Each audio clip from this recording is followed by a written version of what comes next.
Das Rezept zum Kaiserschmarrn gibt es schon seit 10 Jahren auf meinem Blog. Allerdings habe ich es im Laufe der Jahre überarbeitet und an meine Familiengröße angepasst. Deswegen gibt es heute eine aktualisierte und noch bessere Version. Wir starten los mit den Rosinen für alle, die sie gerne verwenden wollen. Ich gebe sie in eine Schüssel, beträufle sie mit etwas Rumaroma und übergieße sie mit heißem Wasser. Danach lasse ich sie einfach so lange stehen, bis der Teig vorbereitet ist. Diese Rosinen haben viel mehr Geschmack und Duft als die getrockneten, die ihr einfach in den Teig hineingebt. Die 8 Eier habe ich bereits getrennt und zum Eiweiß auf Zimmertemperatur, das ist ganz wichtig, gebe ich eine Prise Salz und mixe das Ganze schaumig. Wenn es dann so aussieht, füge ich nach und nach den Zucker hinzu. Der sorgt dafür, dass der Eischnee schön stabil wird und dadurch wird auch euer Kaiserschmarrn noch luftiger. Ihr mixt danach so lange weiter, bis ihr einen festen Eischnee habt.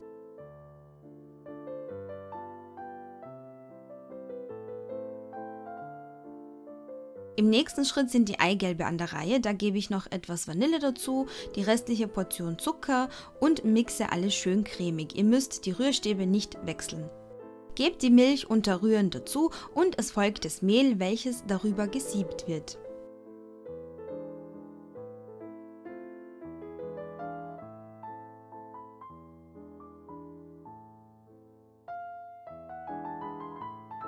Zum Schluss solltet ihr eine schöne, glatte, klümpchenfreie Masse haben. Diese verteile ich über dem Eischnee. Ihr könnt auch einfach den Eischnee in die Masse geben. Wie ihr es macht, es bleibt euch überlassen. Wichtig ist, nicht zu fest und zu stark rühren. Vorsichtig den Eischnee unterheben, damit möglichst viel Luft im Teig bleibt. Bevor es ans Ausbacken geht, nehmt ihr die Rosinen aus dem Wasser heraus, dann bereitet ihr eine möglichst große Pfanne vor, erhitzt diese und schmelzt darin ein Stück Butter. Und die spielt eine große Rolle, auch wenn es nur ein kleines Stück ist, aber die Butter sorgt dafür, dass der Teig so ein ganz besonderes Aroma annimmt, also nicht weglassen.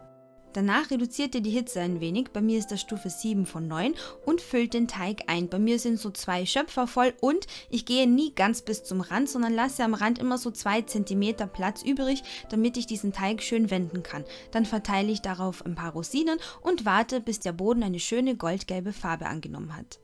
Daraufhin teile ich den Teig auf, wende jedes Stück und warte nochmal, bis er auch von der anderen Seite Farbe angenommen hat und durch ist. Und wenn das der Fall ist, kann er zerteilt werden. Ihr könnt dafür ganz klassisch Löffel oder Gabel verwenden, aber ich verwende gerne einen Pfannenwender, weil es meine Pfanne schont und weil es damit auch ganz gut funktioniert.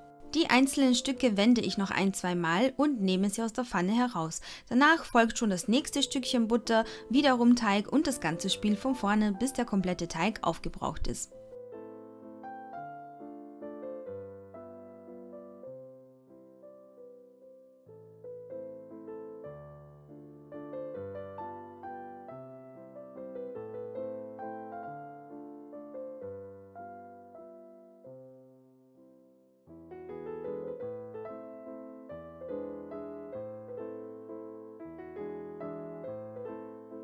So ein perfektes Stückchen Kaiserschmarrn hat innen eine dichte, aber sehr weiche, flaumige Struktur, also ja, einfach zum Reinbeißen halt, eh klar.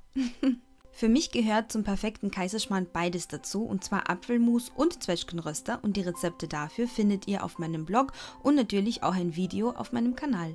Und ganz wichtig, jede Menge Puderzucker, in Österreich sagen wir auch Staubzucker, und danach hofft man halt sehr, dass sich niemand meldet, der mitessen möchte, weil eigentlich möchte man dieses Gericht nicht teilen. Wenn ihr jemanden unterstützen wollt, der seit 10 Jahren, ja, ich feiere bald Jubiläum, die österreichische und die bosnische Küche in ein wunderbares Licht rückt und euch zeigt, wie lecker diese 2 Küchen sind, dann folgt mir, liked mein Video, folgt mir gerne auch auf den anderen Profilen auf Instagram, Pinterest, Facebook und Co. und bleibt mir treu.